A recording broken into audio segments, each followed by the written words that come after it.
Gracias, Ricardo, por estar con nosotros. Es presidente de la CAT,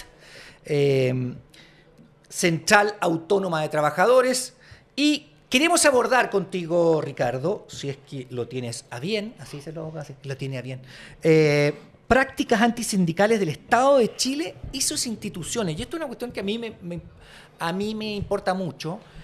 Porque, bueno, tú, no sé si sabes, yo soy abogado laboralista y uno ve permanentemente prácticas antisindicales en las empresas, pero el Estado se hace loco, ¿no? Entonces, también hay prácticas antisindicales. Sé que estuvieron por la OIT conversando este tema. Cuéntanos, Ricardo, y bienvenido. Gracias, muy buenos días a todos. Mira, la verdad es que nosotros como Central Autónoma de Trabajadores y Trabajadoras de Chile, desde nuestra existencia hemos generalmente agrupado a trabajadores del sector privado. Uh-huh. Hace unos 4 meses atrás, 5 meses atrás, venimos desarrollando un trabajo con organizaciones del sector público que se acercaron a nosotros precisamente por esta situación que los está aquejando no solamente a los dirigentes sindicales, sino que a los funcionarios en general. Y efectivamente uno observa que el Estado, como empleador, uh-huh, es un muy mal empleador. Eso ¿ya? He escuchado más de una vez. Entonces, no solamente por una situación de maltrato laboral, inclusive en algunos casos acoso sexual, persecución sindical a los dirigentes y dirigentes, sino que también porque mantiene una precariedad contractual con sus trabajadores. Honorarios, contrata, código del trabajo. ¿Ya? Eso no es tan malo, pero es una mezcla de cosas. Es una mezcla de relaciones contractuales que impide que también los trabajadores se puedan organizar y puedan tener acceso, por ejemplo, a una negociación colectiva arreglada. Entonces, nosotros, producto de este acercamiento de las organizaciones, hemos generado un espacio que se llama Frente de Trabajadores del Sector Público de la CAT. De hecho, mañana viernes nosotros vamos a dejar cartas al presidente de la República, a la ministra del Trabajo y al ministro de Hacienda, porque creemos que es un tema muy delicado de lo que está sucediendo con la persecución hacia la dirigencia sindical y funcionarios por parte de las jefaturas, por parte de los directores de instituciones, en donde, ¿cuál es el problema que tenemos?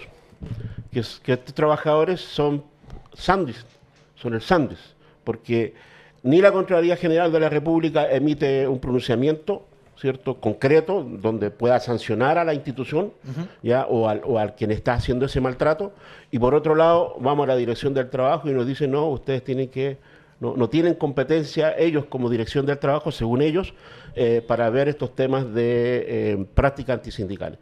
Entonces, estamos en tierra de nadie. Hemos estado haciendo el ejercicio de ir al Parlamento, estamos intentando reunirnos con autoridades políticas. Ayer precisamente estuvimos reunidos con la OIT, ¿ya? Porque creemos que en el campo internacional tenemos un espacio para hacer la denuncia al Estado de Chile. Entonces estamos recogiendo un sinnúmero de información, de elementos, de casos, de situaciones. Yo, por ejemplo, voy a hablar de 3... Eso, por favor, quería saber, porque a mí me interesa saber... De 3 compañeras concretas. Dele, por favor, dele. Por ejemplo, tenemos el caso de la compañera Leslie Ursúa. Ella es dirigente y funcionaria del Servicio Médico Legal. ¿Ya? Ella está separada de sus funciones, está con una situación fue por un acoso sexual. ¿Ya? Fue acosada. Acosada sexualmente. ¿Ya? Y está en un proceso muy raro desde el punto de vista de estos famosos sumarios que muchas veces ni siquiera te dicen por qué te están acusando y nunca terminan esos famosos sumarios. Hay gente que está en sumario 5 o 6 años. Sí, ¿ya? Una situación y los tienen separados de sus funciones laborales. Ya, pero a ver, ¿la separaron a ella de su función laboral? Claro, de hecho ya día está también con licencias por una situación psicológica de maltrato. Después tenemos el caso de la compañera Janet Droguet, que es la presidenta de la ANFUT, ya que es la organización de funcionarios de DIPRECA, una de esas organizaciones, ¿ya? Y ella hoy día le han levantado un sumario, no le han indicado cuáles son las causales de ese sumario. Pero tienen que hacerle cargos, po. No hay cargos todavía, formales, oficiales, pero ya salió la resolución y la sacan del servicio, de su función, no la dejan entrar a la institución. Y lo que es peor, la práctica antisindical también se produce porque ella es presidenta de su organización y su organización tiene la sede dentro de la propia institución de DIPRECA. ¿Pero por qué? Esa gente necesita un abogado laboralista. Pero espéreme, es que hay un sumario en contra de ella. Claro, Ya, y y todavía, entonces- y todavía no tiene los cargos. Por ¿Y causa la del tribunal. separaron provisoriamente? Provisoriamente. Con- Que tiene facultades Sí, sí. para hacerlo. Separación ¿ya? civil. Pero nosotros consideramos que es una cuestión sumamente desproporcionada mientras no haya un debido proceso, un Sí. Estado de Derecho, de Sí. que la persona tenga también, en este caso la dirigente, tenga la posibilidad también de hacer su descargo. Ajá. ¿ya? Entonces la sacan. Entonces nosotros, esto es por una razón muy simple, porque dos organizaciones, esta organización ANFUT, de DIPRECA Central, y dos organizaciones de DIPRECA Hospital, ya del Hospital de Carabineros, están haciendo, junto con la Central, denuncias de cómo están sucediendo hechos al interior de DIPRECA, de la institución DIPRECA, y nosotros creemos concretamente que eso tiene que ver con aquello. O sea, Ya. esa persecución va, a mi juicio, dirigida en función de quienes se atreven a denunciar situaciones irregulares, de corrupción, de maltrato, un sinnúmero de cosas. Y tenemos el caso, que ustedes me imagino que la pueden recordar, el caso de la compañera Nelly Díaz. Ella es de hecho, dirigente del Registro Civil.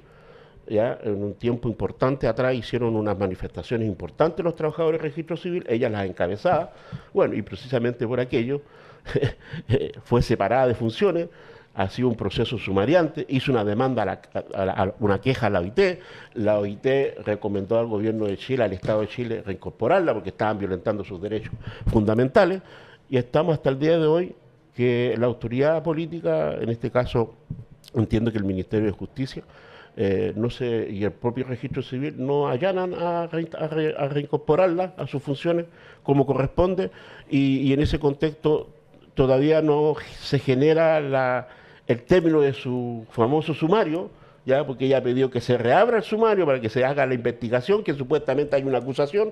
Entonces, ese tipo de situaciones ocurren permanentemente, estoy hablando de dirigentes, pero hay una cantidad de funcionarios que no tienen su condición de dirigentes sindicales que se ven maltratados también en sus derechos. Entonces, nosotros el día lunes hemos solicitado una reunión a la ministra del Trabajo, vamos a concurrir en la tarde a una reunión con ella como Frente de Trabajadores del Sector Público, estamos en este proceso de poner el antecedente a la autoridad de carácter nacional, pero también internacional, porque creemos que el Estado de Chile, en su condición de empleador, no puede estar ejerciendo este tipo de acciones donde se vulneran los derechos fundamentales de los trabajadores y trabajadoras. Hay un tema con los sumarios en general, voy a decir, que son, depende quién lo utilice, depende quién lo pida, cómo se tramitan, porque los sumarios tienen un plazo corto de acuerdo a la ley. Debiera ser corto. Pero hay sumarios que, como usted bien dice, demoran, no sé, meses y hasta años. Y los sumarios son para un castigo... o sea, y primero va a investigar, y puede ser que no haya responsabilidad del funcionario, pero una de las partes más importantes es decirle, estos son tus cargos. ¿no? Correcto. O sea, correcto. que lo que en derecho penal sería como estos son los delitos de los cuales se te imputan. Ya. Entonces, defiéndete. Pero si no sabes su cargo, es como medio absurdo, no tiene mucho sentido. Y Nelly Díaz, ¿qué cargo le hicieron a ella? Porque obviamente esto ya es más antiguo, ¿no? Sí, sí. ¿Y qué cargo le hicieron a Nelly Díaz? ¿Abandonar su lugar de trabajo? ¿Qué cosas más generales? Porque ¿era dirigente sindical en ese tiempo? Sí, ella era dirigente Entonces, sindical. es raro, ¿eh?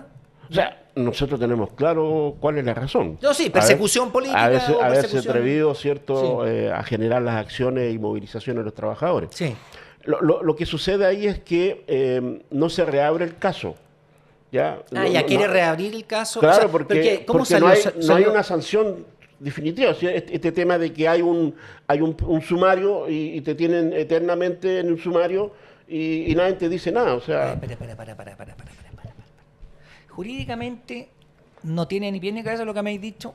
No te digo que tú seas el responsable, sino que... Porque los sumarios tienen que terminar en algo, ¿cierto? Absolución, condena, algo así.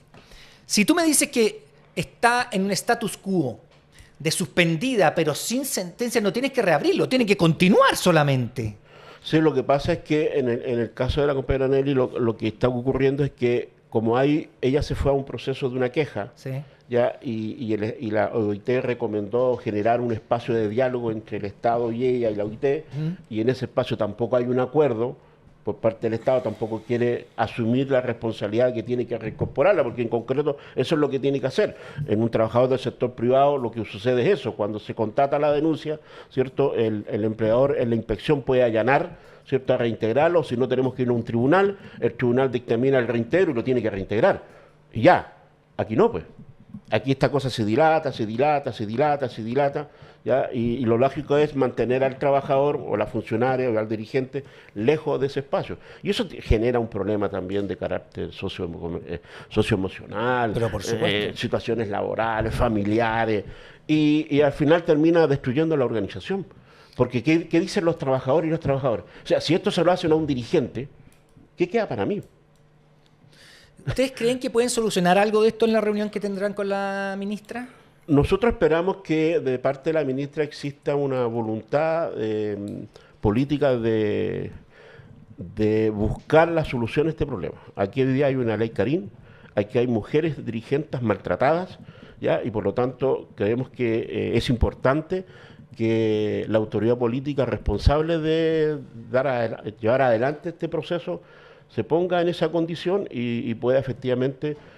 nosotros no decimos que se ponga de un lado o del otro, sino que se respete el Estado de Derecho. O sea, no puede ser que una persona, un dirigente sindical, no conozca cuáles son las razones de su sanción, ¿ya? Y no tenga ni siquiera la posibilidad de defenderse.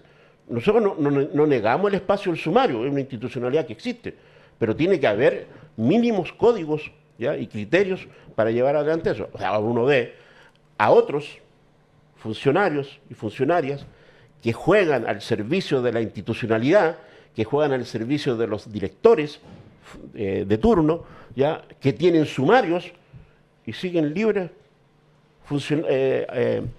y lo digo en particular por el caso de Dipreca, ¿ya? En particular por el caso de Dipreca. Yeah. Entonces, para nosotros es sumamente importante poder plantearle a la ministra estos temas. Vemos con mucha preocupación, como nos pasa en el sector privado, que también se genera entre los dirigentes y las organizaciones del sector público, aquellos que se ponen de una u otra forma por omisión o por una decisión muy personal o coyuntural o orgánica, más al servicio de la institución que de ponerse en defensa de los intereses de sus asociados. Eso va a implicar a lo mejor una situación compleja de relaciones, pero nosotros la verdad es que no podemos seguir tolerando que esto siga sucediendo en el Estado. ¿Cómo va el traspaso de los honorarios a contrata? Porque hay una indicación, no me acuerdo si es ley, pero que tiene que terminar este régimen de honorarios, porque en definitiva no son funcionarios públicos. Eso es lo que dice cada sentencia que llega a los tribunales. O sea, cada sentencia que llega a tribunales diciendo, el Consejo de Defensa del Estado dice sí, son funcionarios públicos de acuerdo al artículo 11, al artículo 7, no sé qué, uno de las regulaciones municipales y el otro el Estatuto Administrativo Normal, pero siempre pierden, porque no es una función especial y por corto tiempo, para decirlo bien simple, ¿no? Por eso es lo que... Entonces, ¿cómo va eso? Se supone que tiene que ir avanzando el término de estos contratos honorarios, no sé si... Sí, lo que pasa es que, como en buen chileno sale la norma y sale la pillería, po. Entonces, nosotros tenemos casos de muchos funcionarios que tienen contrata, ¿cierto? Perdón, tienen honorarios, y otras formas que cada un año van renovándolo. Ah, o sea, se hacen la tripería. Ya, pero es que, y empieza la bicicleta, y empieza el tiempo, y no tienen antigüedad, un sinnúmero de situaciones que no tienen carrera funcionaria, pero hacen las mismas funciones de un trabajador a contrata, que es parte de la planta. O planta. De la planta. Entonces, esas son las cosas que nosotros creemos que debe haber una atención especial, ¿cierto?, del gobierno y de las autoridades competentes para empezar a resolverlo. Para esto se requiere voluntad política, nada más. Sí, ya, sí. No resiste mucho análisis el tema. Mira, a propósito de eso, para nosotros también como central es fundamental para ir corrigiendo o ir logrando avanzar en mejorar la protección de los derechos de los trabajadores y trabajadoras es la negociación colectiva ramal. Obvio. Cada dirigente sindical que ha estado acá plantea, porque es lógico. En el sector privado y en el sector público. Es que el sector público lo tiene. Tienen esas negociaciones anuales. Sí, ellos pero lo tienen en los hechos, ¿ah? En los hechos. Sí, porque En lo han los logrado así en los hechos. Sí. Pero en lo privado, tú lees lo que escriben algunos dirigentes empresariales diciendo, pero eso es un retroceso, ¿cómo se le ocurre? ¿Dónde está la libertad de nuevo? Etcétera, etcétera. Eso está en Argentina, está en Uruguay, está en España, está en Italia, está en Alemania, digamos. En los países más desarrollados, donde la sindicalización tampoco es muy grande. No, porque Sí, lo la tasa de sindicalización no es mayor no que en es otra mayor, parte, sino correcto. que la ley, los mecanismos de negociación Exacto. ramal, lo que hacen es que extienden los beneficios Exactamente, para le los que aplica no todo. son Sí, sindicalizados. exacto. Pero también hay un hecho, porque el gran empresariado, recuerden, cuando el gobierno nuevamente reactiva el envío del proyecto, que se ha comprometido a enviarlo en el mes de octubre, el proyecto sobre negociación colectiva ramal, ellos dicen negociación colectiva multinivel.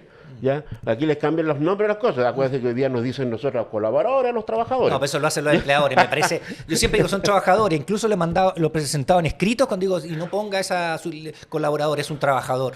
Bueno, entonces, en ese contexto, lo que nosotros estamos planteando, que el anuncio que ha hecho el gobierno, ya el gran empresariado, a través de la CPC, el señor Ricardo Neves, ha manifestado que no va a participar del diálogo tripartito para buscar aquello. Nosotros no nos sorprende para nada ello. ¿Por qué?